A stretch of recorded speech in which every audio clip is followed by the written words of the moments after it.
So now it's the season of craft fairs, makers markets and the likes. What better way than to attract someone's attention than a brightly covered display stand. Now I'm going to show you how to make these wavy legs really simply using basic tools. Let's get started. So first up is a template. I'm using a French curve drawing set to make these. Now for the stock itself, I'm actually using newel posts from a stair set, but you can use any square timber you want. I'm just using the Bic 0.7 pencil to mark it out. Next you want to cut the first curve out using a jigsaw. I'm using these Bosch T344D jigsaw bits. It's because the only ones that I could find that were in fact deep enough to get the full depth of 90mm cut that I needed. Just let the saw do the work, do not force it, just take your time and do it nice and slowly. Next up, what you want to do is place the two pieces back together and tape them together. You can just use masking tape here, but I'd run out, so I'm just using some duct tape instead. Then you want to turn the piece 90 degrees and mark the same curve on as you did before in the same manner. Then you want to cut it again, but with the power of YouTube, that's done in seconds. Then, while it's still taped together, you want to mark the corners. Then untape it, turn them all 180 degrees so they're facing themselves. So effectively all the numbers then become in the centre of the piece. Here I'm marking out for the shelves, and we'll just cut these out with a panel saw.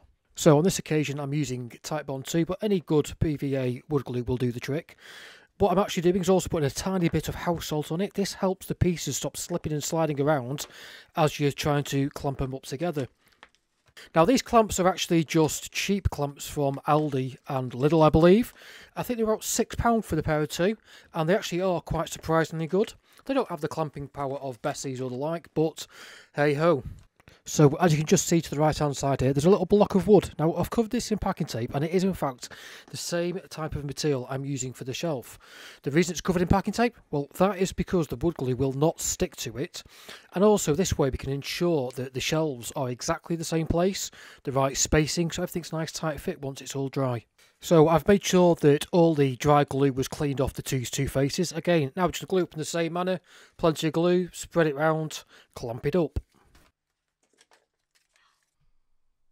You definitely do want to get one of these thick foam pad savers. This just really helps the sander contour to the actual big curves you've made. As normal, I'll leave links down below. Now I'm going to sand this all the way through to P180, but what finish you're using on it will depend on what grit you indeed need to go to. As always, make sure you're wearing ear defenders. I like to throw in a podcast while I'm sanding. Why not go and check out the Wood and Work podcast, which is one that I co-host myself with Josh Taylor. Link is in the description down below. I'm using Rubio monocoat as a finish. I'm using colours from the Trend range because they're nice, bright and vibrant.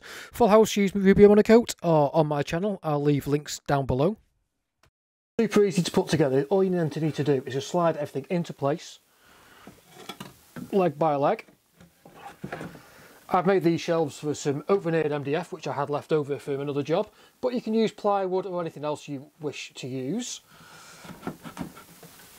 And of course you can always change the sizes of the shelves as you wish down the line. The top one just goes in place for the time being. And there we have it. Display stand is ready made. Thank you for watching.